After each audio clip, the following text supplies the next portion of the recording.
Good morning, and thank you for joining us for this latest segment of Kids Care. I am joined by Molly Kerrigan, who's a student at Londonderry High School, and she has been an advocate for teen mental health.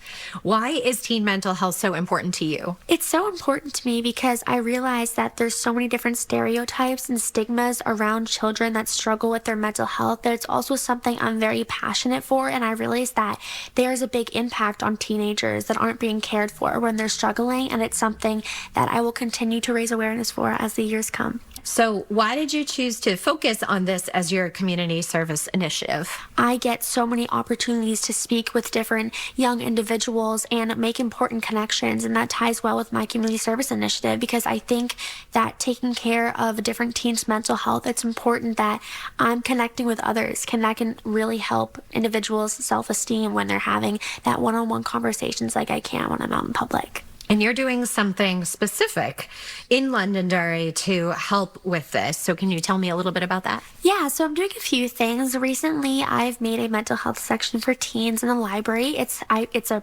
space where we provide brochures and books covering topics that impact teens, but it's also just a comfortable space that teenagers can go to if they need, a mental health rest and they don't have a home where they can go and have that. So I think it's important that that's provided. What has been the reaction from your fellow students when you tell them what you've been doing? For a lot of students, it can be a shock. Something a little bit silly is that a lot of people know me as the pageant girl in school, and I think there's not much of a big shock because as it's high school, there are less students interested in the community service initiative and volunteering, but I think that as somebody who is involved with the Miss New Hampshire Scholarship Program, it's my job to get different teenagers intrigued in volunteering because it sounds not so much fun when you just say it like that, but when you talk about all these opportunities and experiences that you have, it sounds a lot different.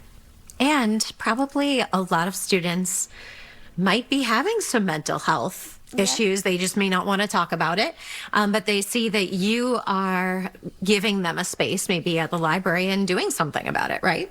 Yeah, I think a lot of the time students, as for me, myself, we tend to not want to talk about it. It's a topic that people don't realize needs to be discussed. But I think when we are having conversations like we are right now, it opens up different ideas for other individuals to see that, oh, they're talking about it, and so can they. So I think that's very important. You had an award that you got from NAMI New Hampshire as Youth Leader of the Year. That is huge. Can you tell me a little bit about what went into that and what did that mean for you?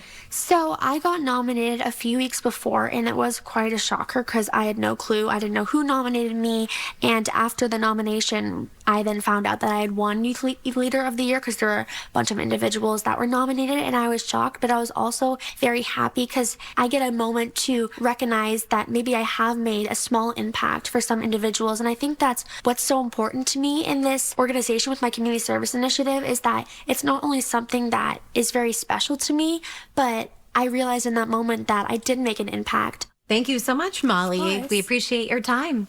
And if you know a kid or a young adult in your life who's doing great things here in New Hampshire, you can send them over our way to be featured in the next segment.